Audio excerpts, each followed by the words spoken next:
Warm greetings from the High 10. It is Everyday Shenanigans. Thanks for joining me on this early morning of Tuesday, January 7th, 2020. This is the update to the Surviving R. Kelly, Part 2, The Reckoning, Episode 5. In this installment, we hear of Miss Azrael 17, who left home at the time when she was residing in Florida and left her home living with her parents to move in with Mr. R. Kelly. And during this time, it was understood when she first met Mr. Kelly that he would be helping her with their music career, but we later learned that that was a ruse and he did not uh, help her with a career in the music industry.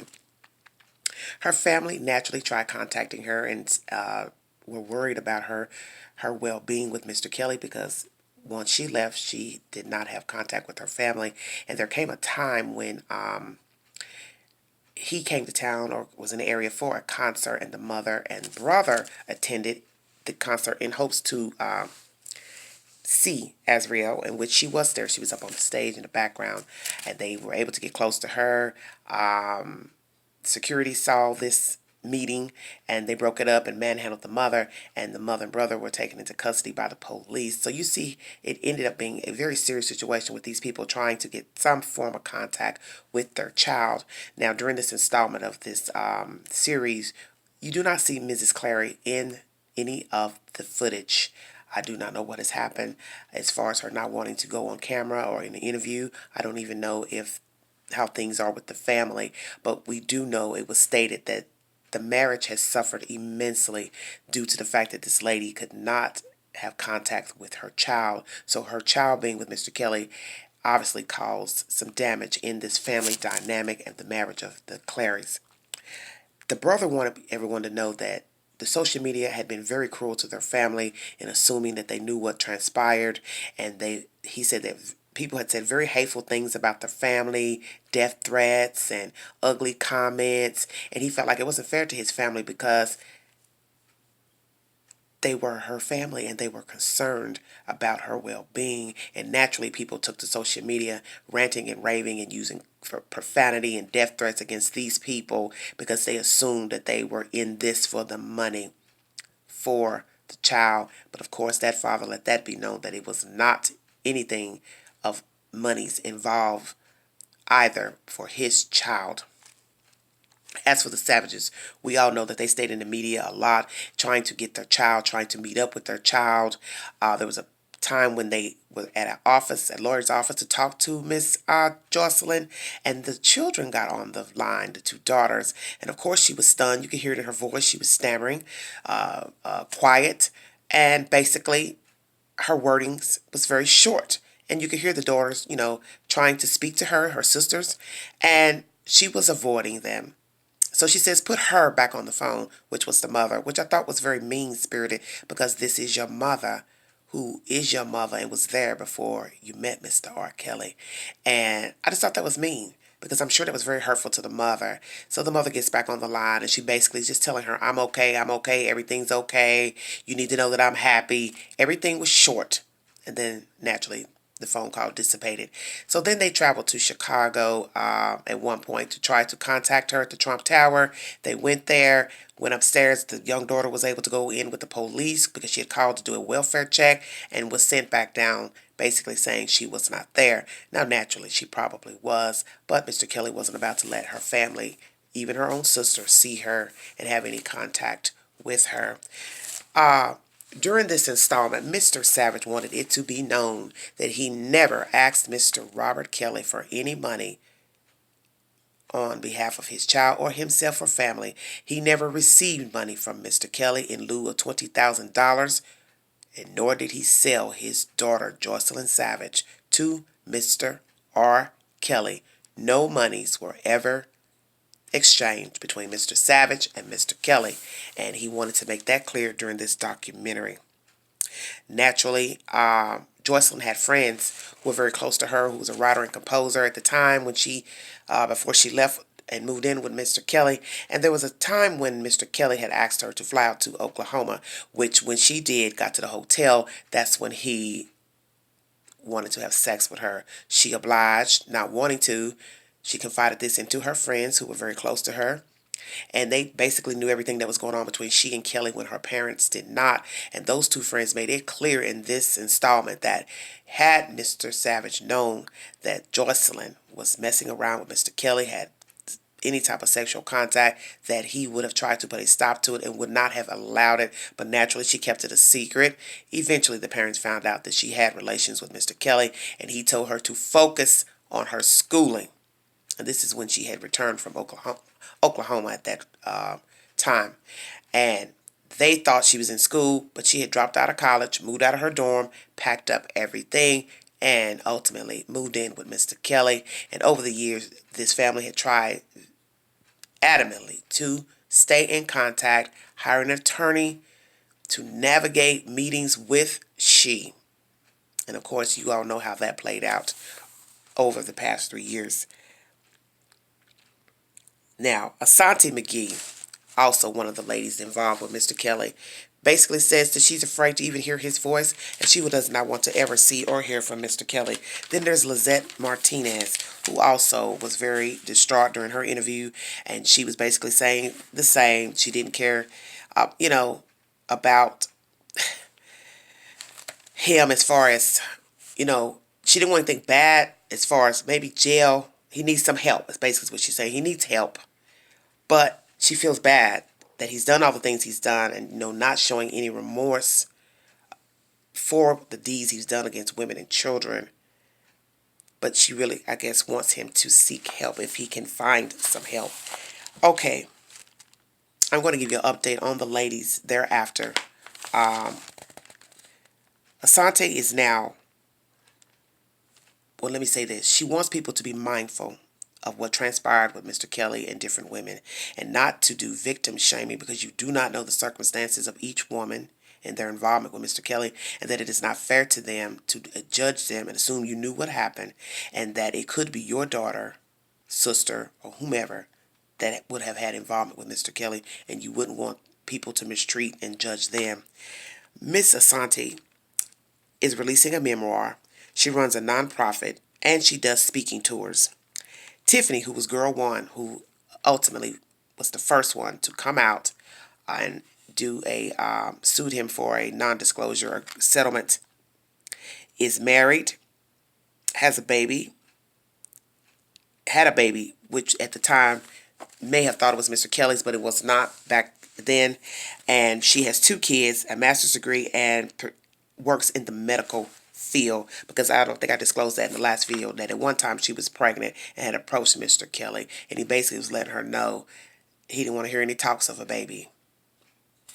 And that how cruel he was, that he was messing with this child, but didn't care that she had gotten pregnant, and didn't care at all. But to date, it is not Mr. Kelly's baby. Then there's Miss Kitty, who's a published author and is doing radio on the side. And after 2 years of talking about Mr. Kelly, she has made it clear that she will not be doing any more interviews about Mr. Robert Kelly. Ebony, also in the installment, is a mother of 3, and she is working to finish a court report program. Then there is Lanita, who is married, has kids, grandkids. That is the girl who was the hair braider for Mr. Kelly.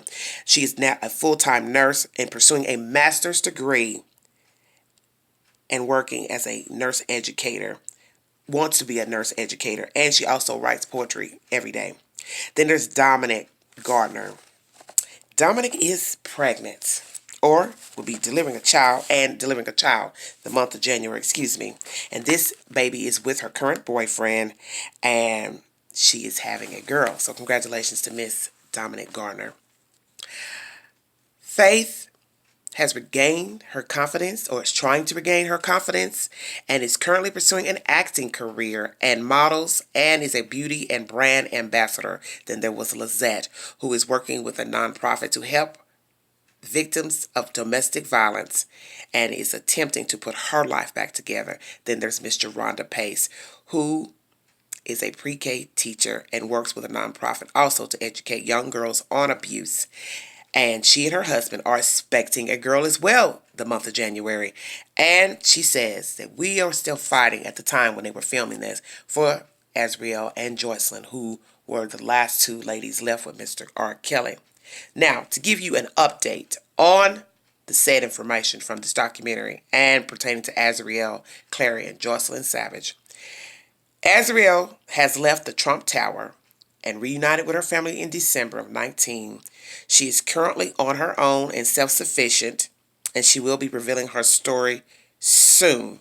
And I'm going to read you something that I got out of an article about her, and it says, it's from HNHH. Azriel Clary is trying to focus on herself and confirm she's moved out of Chicago. She says she still speaks with Joycelyn Savage every day. R. Kelly's rumored girlfriend, Azriel Clary, seems to be living her best life. When she was just a teen, Azriel left her parents in order to live with Mr. Kelly. The young, aspiring singer met Kelly at one of his shows, and before anyone knew it, Azriel cut off her parents and moved on. Until recently, she has moved out of the Trump Tower apartment. As Kelly remains behind bars for what may be indefinitely, Azriel is hitting the ground running as she's carving out her career as a social media star. Now, it is said that she has bought a house, and in this said video commentary, it shows her, I guess on her Instagram account, that she bought a home and she's giving a tour of that said house. So we will wait to see any other updates with Miss Clary, and that she says she's trying to focus on herself and would not give any details on where she's currently living, although she and Joycelyn are no longer in the same place.